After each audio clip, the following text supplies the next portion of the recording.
राधे दोस्तों, आप सभी को हरियाली तीज की बहुत बहुत शुभकामनाएं। तो आज हम देखेंगे कि हरियाली तीज पे किस तरीके से महिलाएं जो हैं पूजा करती हैं।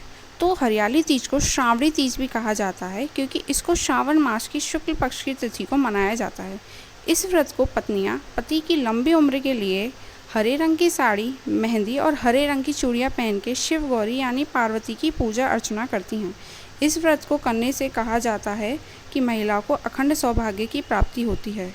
दूसरा, इसको करने से कहा जाता है कि महिलाएं जो हैं वो बहुत ही सौभाग्यवती होती हैं। तो इसीलिए आपको जो है इस तरीके से उत्तर दिशा में मंदिर की में चौकी रखकर उस पर सफ़ेद कपड़ा बिछाकर कोई भी इस तरीके का आप बर्तन लेकर और 16 श्रृंगार करके हरा रंग का जो है आपको इस तरीके से तैयार होकर अपनी पूजा पर बैठकर इस तरीके से जो आपने बर्तन लिया है उस पर सातिया बना लें। सातिया आप जो है रोली से बना लें और जो भी आपने चंदन लिया हो उससे। साथ ही में आप मिट्टी के गणेश, पार्वती और शिव बना लें। साथ ही में आपको एक दाहिनी ओर एक दीपक रख देना है। दीपक सबसे पहले पूजा करने से पहले आपने जो दीपक रखा है उसकी पूजा करनी होती है। इस तरीके से आप पुष्प, चावल और रोली से जो है आप सबसे पहले जो आपने जोत जलाई है उसका आपको जो है पूजन करना रहता है। दूसरा, साथ ही में आप वस्त्र स्वरूप जो है कलावा इस तरीके से आपको चढ़ा देना है। आपको साफ़ पानी लेकर इस तरीके से गणेश, पार्वती और शिव का इस तरीके से आपको स्नान करा देना है। दूसरा, चन्नामृत से आपको गणेश, पार्वती और भगवान शिव का स्नान करा देना है। उसी के बाद आपको एक कटोरी में चंदन इस तरीके से घोल के सबसे पहले गणेश, पार्वती और भगवान शिव का इस तरीके से आपको स्नान करा लेना है। और साफ़ गंगा जल से आपको जो है सबसे पहले गणेश, पार्वती, इसी तरीके से गणेश, पार्वती और शिव का जो है स्नान करा लेना है।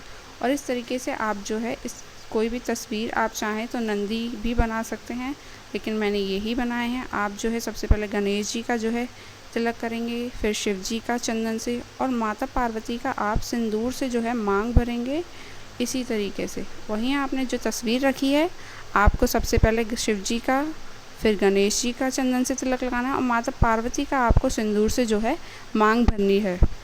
इसी तरीके से आप जो है काले तिल जो है भगवान शिव पर चढ़ाएंगे क्योंकि भगवान शिव को जो होता है भांग, धतूरा ये काफ़ी प्रिय रहते हैं। और उसी तरीके से आपको जो है कलावा लेकर वस्त्र स्वरूप सभी को इस तरीके से आपको अर्पित कर देना है। और जो आपने तस्वीर रखी है उधर भी आपको इस तरह से जो है कलावा जो है अर्पित कर देना है।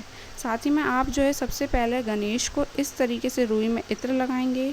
दूसरा, रुई से इसी तरीके से आपको पार्वती को इत्र लगाना है और इसी तरीके से आपको जो है शिव जी पर भी इसी तरीके से आपको इत्र लगा देना है। और इस तरीके से आपकी जो है पूजा जो होती है उस पर आपको इस तरीके से पत्ते पर जो है 3 तरीके से आपको चंदन लगाकर जो है आपको ये बेलपत्र चढ़ा देना है। आप चाहें तो 6 ले लें, 8 ले लें, जितने आपके पास हों आप इस तरीके से उन पर लगाकर उत्तर दिशा में जहाँ आपने शिव जी रखे हैं आप जो है इस तरीके से वो बेलपत्र चढ़ा दें। और जो आपने पीले फूल, सफ़ेद फूल आपके पास हों इसी तरीके से आप जो है शिव को चढ़ा दें क्योंकि शिव को जो होता है सफ़ेद और पीला रंग बहुत ही प्रिय रहता है। तो आप जो है चौकी पर भी सफ़ेद और पीला रंग हो सके तो इसी तरीके का कपड़ा चढ़ाएं। मैंने सफ़ेद चढ़ाया है, आप भी चढ़ा सकते हैं।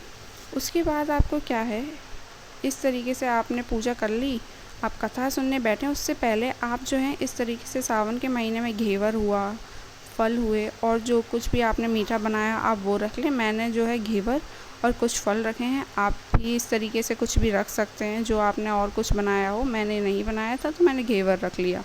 उसके बाद आप जो है कहानी सुनने के लिए बैठ जाएं और जो आपने 16 श्रृंगार है उसको माता पार्वती को सभी को अर्पित कर दें। जो भी 16 श्रृंगार है सारा माता पार्वती पे चढ़ाकर आपके घर में कोई बूढ़ा बुज़ुर्ग हो उनको जो है ये दे दें। बोला जाता है कि बूढ़े बुज़ुर्ग का जो आशीर्वाद होता है वो सुहागिनों के लिए बहुत ही मायने रखता है। तो इस तरीके से आप 16 श्रृंगार माता पार्वती पे चढ़ाने के बाद ये उनको जो है दे दें। और साथ ही में आपने जो भी फल रखे हैं, जो भी चीज़ें हैं आपको उनको दे देनी है। साथ ही में आप धूप बत्ती और जो भी आप जो है आरती की थाली जो है वो तैयार कर लें। अलग से आपको जो है दिया बनाना है, जो आपने उधर पूजन के लिए रखा वो नहीं लेना है। और इसी तरीके से आपको आरती कर देनी है। आपको आरती जो है गणेश और पार्वती और शिव तीनों की करनी रहती है।